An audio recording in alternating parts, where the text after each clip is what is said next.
Proclamação do Evangelho de Jesus Cristo, segundo Lucas. Naquele tempo, o anjo Gabriel foi enviado por Deus a uma cidade da Galiléia chamada Nazaré, a uma virgem prometida em casamento a um homem chamado José. Ele era descendente de Davi, e o nome da virgem era Maria. O anjo entrou onde ela estava e disse: Alegra-te, cheia de graça, o Senhor está contigo.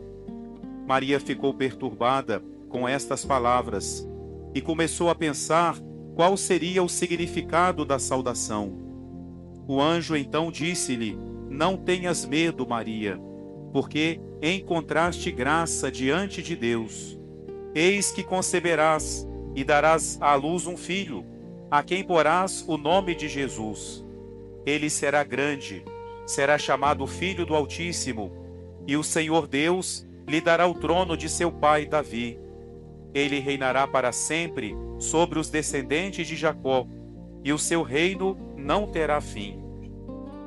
Maria perguntou ao anjo: Como acontecerá isso, se eu não conheço homem algum? O anjo respondeu: O Espírito virá sobre ti, e o poder do Altíssimo te cobrirá com sua sombra. Por isso, o menino que vai nascer será chamado Santo, Filho de Deus. Também Isabel, tua parenta, concebeu um filho na velhice. Este já é o 6º mês daquela que era considerada estéril, porque para Deus nada é impossível. Maria então disse: Eis aqui a serva do Senhor, faça-se em mim segundo a tua palavra. E o anjo retirou-se. Palavra da salvação. Glória a vós, Senhor. Queridos irmãos e irmãs, prezados ouvintes da nossa Rádio Diocesana, em atenção àqueles que precisam voltar para o trabalho, que estão no horário de almoço, vamos fazer uma reflexão rápida nesse dia tão bonito, tão belo, que alegra tanto o nosso coração ao celebrar a solenidade de Nossa Senhora da Conceição. Hoje nós celebramos um grande privilégio de Nossa Senhora. O que é um privilégio? É uma graça especial dada a poucos ou somente a uma pessoa. No caso de Nossa Senhora, é um privilégio único. Ela é a única que recebeu de Deus esse privilégio, essa graça.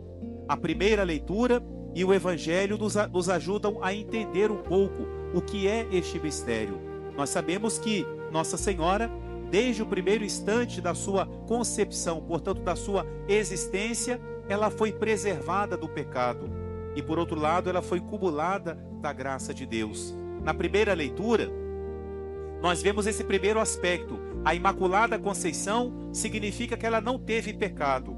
Quando nossos primeiros pais pecam e parece que o plano de Deus está destruído, Deus então já faz a primeira promessa de salvação. Por isso que a leitura que ouvimos do Gênesis é chamada o proto-evangelho. Proto quer dizer primeiro. É o primeiro anúncio do evangelho, de que Deus enviará o Salvador. E Deus faz essa promessa também falando dessa mulher misteriosa. E essa preservação de Nossa Senhora do pecado traz uma consequência. Deus quer que todos nós nos amemos, que nós não tenhamos inimigos. Deus não quer que nós tenhamos inimigos, mas existe uma inimizade que foi criada por Deus, e essa inimizade nós precisamos ter. É uma escolha que nós fazemos. Nós temos sim um inimigo, e esse realmente temos que tratá-lo como inimigo. Deus fala para a serpente, que ali simboliza o demônio. A serpente é um animal traiçoeiro, é um animal que com uma simples picada pode trazer a morte para uma pessoa em pouco tempo. Por isso que é através do símbolo desse animal que Deus fala do demônio traiçoeiro, que nos engana, como enganou nossos primeiros pais. Eva responde para Deus quando Deus pergunta: por que você fez isso, Eva? Ela fala: a serpente me enganou. Quantas vezes também isso acontece com a gente? A serpente nos engana, o mal nos engana, mas a Nossa Senhora, o mal não engana.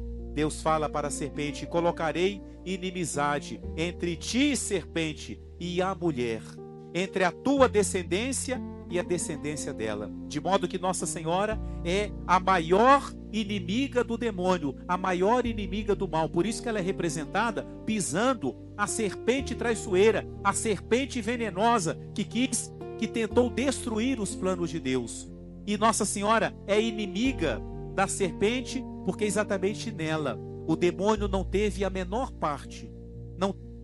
Deus não permitiu que ela fosse atingida. Isso mostra para nós, queridos irmãos e irmãs, que o mal nunca ganha de Deus.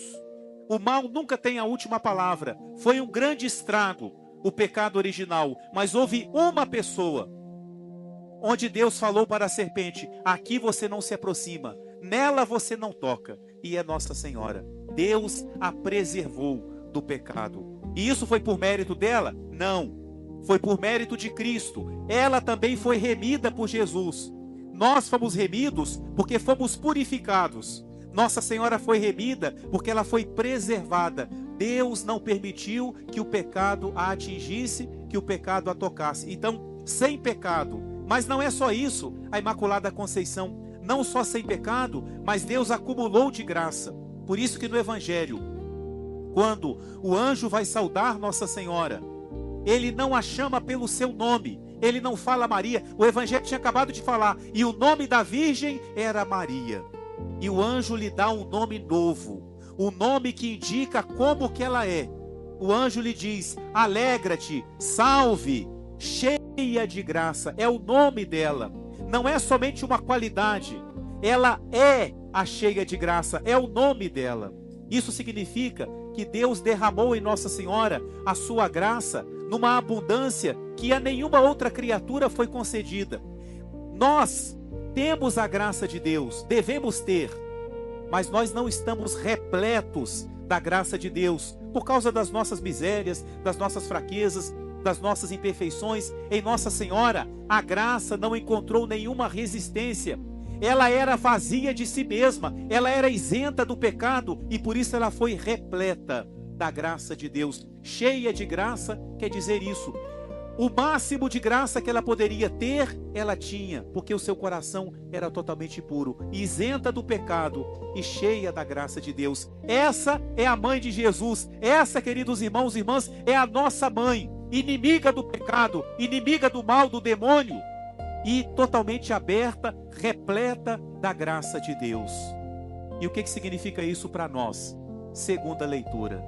São Paulo fala: antes da criação do mundo, agora não é só Nossa Senhora, Deus nos escolheu. Estamos aqui porque fomos escolhidos por Deus. E fomos escolhidos para quê? Diz São Paulo: para sermos santos e imaculados. Nós também somos chamados a sermos irrepreensíveis ou imaculados, iguais Nossa Senhora? Não, porque já nascemos com o pecado. Mas Deus quer nos dar a sua graça para que com ela nós vençamos também o pecado em nossa vida, que nós também busquemos a santidade na proporção que é possível para nós, mas que nós busquemos a santidade.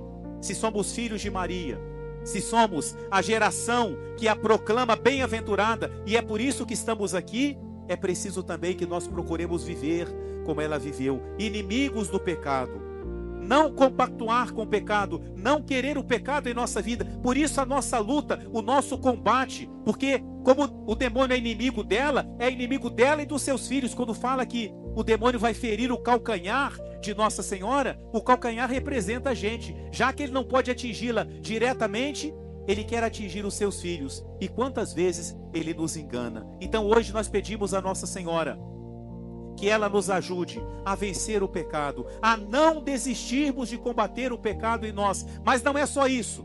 Nós queremos também praticar o bem. Queremos que a graça de Deus seja abundante em nós. Assim como Deus deu a graça a Nossa Senhora, Ele quer dar também a nós, na medida em que nós abrirmos o seu coração. Que Nossa Senhora olhe por todos nós que estamos aqui nessa hora bendita, nessa hora da graça, da Santa Missa, da presença de Jesus entre nós. Quantas pessoas, quantas intenções, quantos pedidos que estão aqui agora. Que ela, como mãe, no dia da sua festa, olhe para cada um e atenda o pedido que cada um de nós traz hoje em seu coração. Amém.